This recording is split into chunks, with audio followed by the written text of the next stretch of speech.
হালুয়া থেকে বসিরহাট পর্যন্ত নতুন বাস পরিষেবা। আমরা এখন দাঁড়িয়ে আছি, আমি এখন হালুয়া DN 28 বাস স্ট্যান্ডে। আজ থেকেই চলবে বাস। আর এই যে সামনে বাস আপনারা দেখতে পাচ্ছেন, এই যে বাস, ক্যামেরাম্যানকে আমি বলবো একটু ক্যামেরাটাকে নিয়ে আসার জন্য।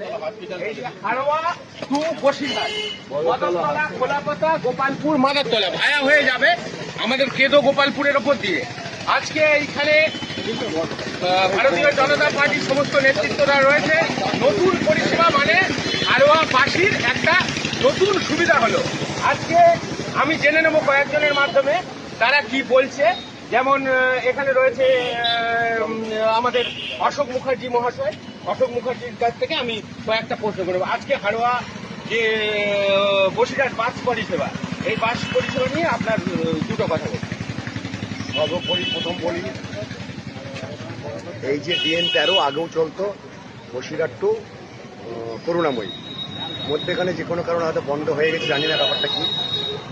আজকে আমরা আমাদের উদ্যোগ তথা DN 13 মালিকের পক্ষ থেকে উদ্যোগ নিয়েছি হালুয়া টু বসিরহাট, যাতে সেবাটা আমাদের এখানকার জনগণ পায়।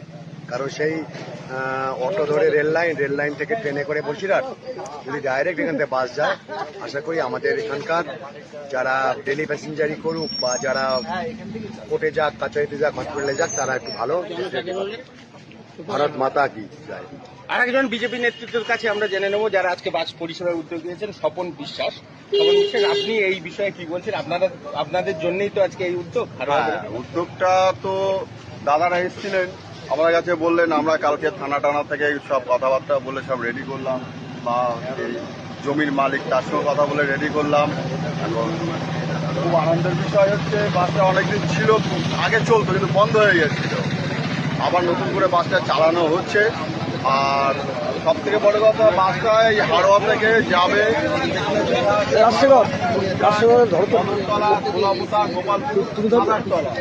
আচ্ছা, বদরতলাটা মানে সব থেকে বড় কথা হচ্ছে বদরতলা, হসপিটালটা পেয়ে যাচ্ছে। এই বদরতলাতে হসপিটালটা পেয়ে যাচ্ছে, অনেক লোক সুস্থ, মানে সেবা সুস্থ পাওয়ার জন্য খুব ভালো একটা পরিবহন ব্যবস্থা করা হয়েছে। কারণ এই হালুয়া থেকে যে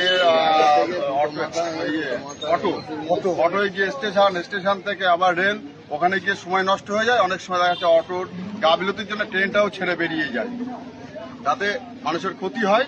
এই বাস পরিষেবাতে মানুষের খুব উপকৃত হবে। জয় হিন্দ, বন্দে মাতারাম। হালুয়া বসিরহাট রুটের এই বাসটা বিগত দিনেও চলত, কিন্তু যে কোনো কারণে হোক, বিগত যে সরকার ছিল যে কোনো কারণে হোক বন্ধ হয়ে গিয়েছিল, এবং এইটা হালুয়াবাসীর দীর্ঘদিনের দাবি ছিল। তা ওখানকার বাস মালিকরা আমাদের সাথে ভারতীয় জনতা পার্টির সঙ্গে যোগাযোগ করার পরে আমরা খুব আনন্দিত হয়ে তাদেরকে সহযোগিতার হাত বাড়িয়ে দিয়ে আমরা এই পরিষেবাটা নতুন করে আবার শুরু করেছি। হালুয়া বদরতলা হসপিটাল, এতে করে এখানকার সাধারণ মানুষের খুবই উপকার হবে।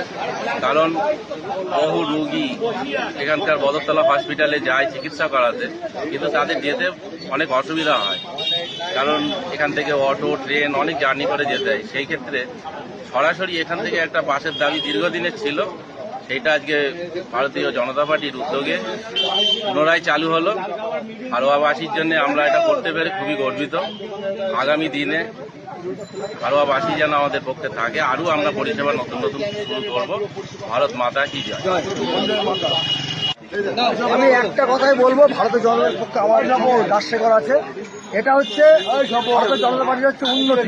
আমাদের মুখ্যমন্ত্রী বলেছে কথা কম কাজ বেশি, তা আমরা এইটাই করে দেখাচ্ছি। আমরা কথা কম বলবো, কাজ বেশি, এবং এইভাবে আমরা এগিয়ে যাব। এবং সামনে যে দিন আসছে, আপনারা আরও অনেক পরিষেবা দেখতে পাবেন। সব থেকে রুগীদের জন্য সব থেকে আমার মতে ভালো হয়েছে যে রুগীরা এত সুন্দর পরিষেবা পাবে এই বাসের মাধ্যমে। তা আমরা আগামী দিনে আরও অন্য জায়গায় যাতে পরিষেবা দিতে পারি, সেটা আমাদেরকে আশীর্বাদ করবে। জয় হিন্দ, বন্দে মাতরম, ভারত মাতা কি জয়, ভারত মাতা কি জয়। সকলকে অসংখ্য ধন্যবাদ। ভারত মাতা কি, ভারত মাতা কি, ভারত মাতা কি। ওখানে চাকায় লেগে গেছে, সব জায়গায় বলবো।